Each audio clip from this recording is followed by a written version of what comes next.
j'espère que vous allez bien. Alors moi je suis très heureuse de vous retrouver enfin. Et pour la première vidéo, j'ai prévu de vous montrer comment je préparais mon gel d'aloe vera bio et le jus d'aloe vera bio sans mixeur et conservateur. On sait très bien que c'est pas du tout évident puisque le gel d'aloe vera est assez gluant. On a forcément tous déjà tenté de faire ça, de le pétrifier comme ça, forcément ça glisse. Avec la cuillère aussi pareil. J'essaie de casser, mais il n'y a pas assez de jus qui sort. Et bien entendu, on ne va pas l'utiliser pour...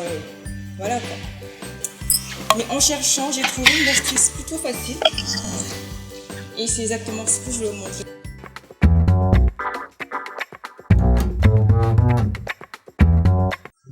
Voilà, mon aloe vera est là. Je vais donc retirer les deux extrémités pour éviter justement de se piquer parce que c'est assez pointu. Donc là, on va retirer cette partie-là. Celle-ci.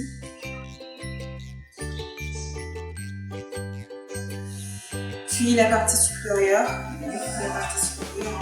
Cette fois-ci, je ne vais retirer qu'une seule partie.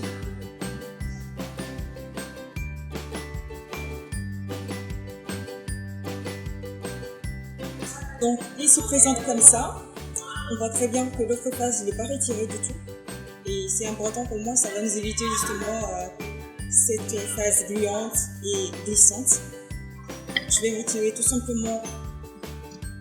Puis on va commencer à travailler avec la cuillère, tout simplement. Ce que je vais faire, c'est simple. Je vais tout simplement râper le gel pour liquéfier le gel condensé. Donc, on part comme ça, tout doucement. Et si vous remarquez, vous allez voir qu'il y a un liquide qui commence à sortir. C'est exactement le même procédé qu'un mixeur. C'est juste que là, on le fait avec une cuillère. Une grosse masse qui sort. C'est pas très beau à voir, mais bon, c'est bon pour les cheveux.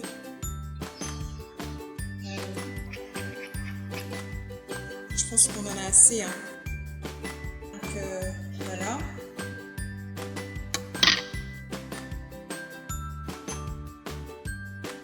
Qu'est-ce qu'il me reste à faire? C'est tout simplement, je vais passer le tout au tamis parce qu'il y a forcément des résidus de gel qui vont rester.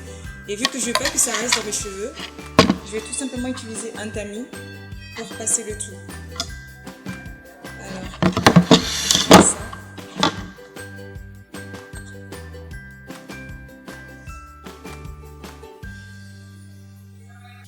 Donc voilà ce que j'ai et ce qui me reste dans le passoire. Voilà. Tout le gel condensé va rester et puis moi je ne vais retirer que ce qui m'intéresse. Donc le gel carrément. Bon, à présent il me reste le jus d'aloe vera et le gel. La seule différence c'est qu'en fait pour le gel, on ne rajoute pas de l'eau et pour le jus il faut juste rajouter juste un peu d'eau pour qu'il soit un peu plus fluide. Et donc ici je vais conserver mon aloe vera, mon gel plutôt, pour mes baby hair ou bien pour mes parachillons. Là, je vais utiliser ça.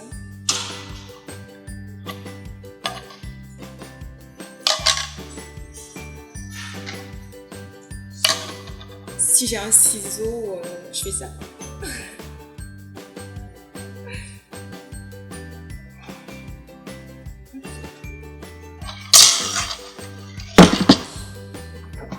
Voilà, je pense que j'ai pas envie d'en faire beaucoup pour pas que ça reste trop. Donc j'en prends juste un peu et ça peut au moins durer voire une semaine, 2 semaines. Comme il n'y a pas de conservateur, bien sûr, je vais l'utiliser, plutôt le garder dans un congélateur, puis qu'il soit plutôt bien au frais. Donc là, c'est mon gel, il est déjà ok pour l'utilisation. Ce qui me reste à présent, c'est le jus. Le jus, j'ai prévu de garder ça ici. Et je vais donc rajouter un tout petit peu d'eau.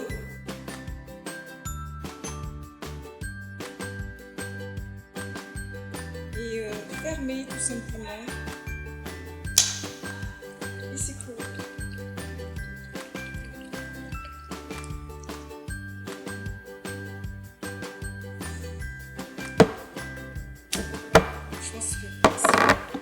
vaporiser là. Par exemple, lorsque tu as les tresses 1 ou 2 semaines, pour les hydrater tout simplement, tu en laisses ta préparation là.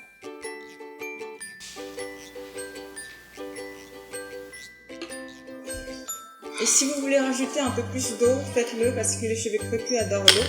C'est vrai que ça se crunch, mais bon, c'est pas grave. On va rajouter un petit peu d'eau. Éventuellement, si vous avez des huiles, de l'huile de coco, à la menthe, de raisin, vous en rajoutez quelques gouttes. Vous fermez et il faut toujours secouer avant de vaporiser en fait la préparation sur les cheveux parce que l'huile et l'eau ne se mélangent pas. Le gel ça va, mais bon, l'huile et l'eau ne se mélangent pas. Donc, pour éviter d'avoir trop de gras ou bien trop d'eau sur les cheveux, il faut toujours secouer. Et là, vous tout simplement appliquer sur les cheveux et masser pour faire pénétrer en fait la préparation. Voilà, la préparation est terminée, le gel est là, tout prêt pour l'emploi.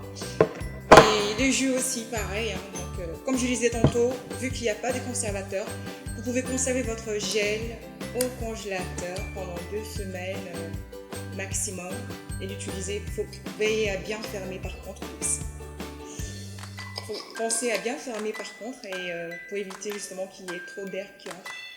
Cela peut provoquer des bactéries, etc. Donc c'est déjà ok, c'est fini. J'espère que cette vidéo-là vous sera utile et que vous allez liker, partager, commenter. Si vous avez des suggestions à faire, n'hésitez pas. Ah tiens, j'ai oublié aussi, j'avais prévu de vous faire une macérat